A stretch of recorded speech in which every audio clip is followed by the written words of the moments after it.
the being manifests what it vibrates. The environment becomes the sum of the manifestations. Rituals are conducted to put the environment and everything within it into a state as harmonized as possible with what is proposed. This is what can be seen in churches, in open and closed temples, in stadiums, in events, in gatherings, in cinemas, in theaters, at rallies, or in assemblies, and in magical rituals. This is achieved through psychic and emotional influence, through the imposition, induction, and contamination of vibration. There is nothing new here, as this work has been known, studied, and performed since the times when beings first had notions of power, and learned to compose and tell stories, with the intention of influencing, and profiting from influencing others.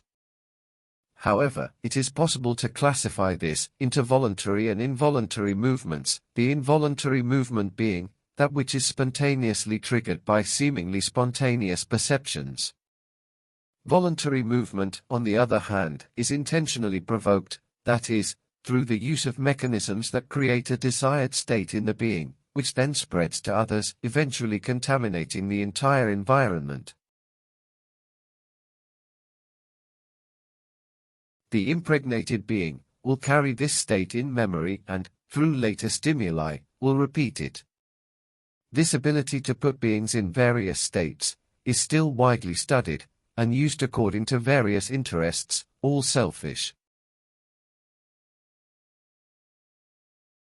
It is through these rituals that the principles of the most diverse societies are imposed and perpetuated, and where stories are sustained, as they too are part of this mechanism for obtaining followers and supporters of parties, associations, and the most varied organizations.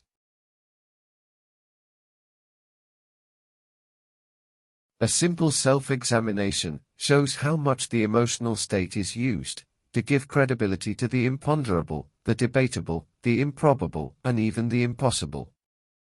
This is how miracles are sustained, and saints and myths are created. Without this, beings would continue in their simple and perfectly understandable classifications. Emotional alterations and submissions make the being identified and identify itself in the manifestation.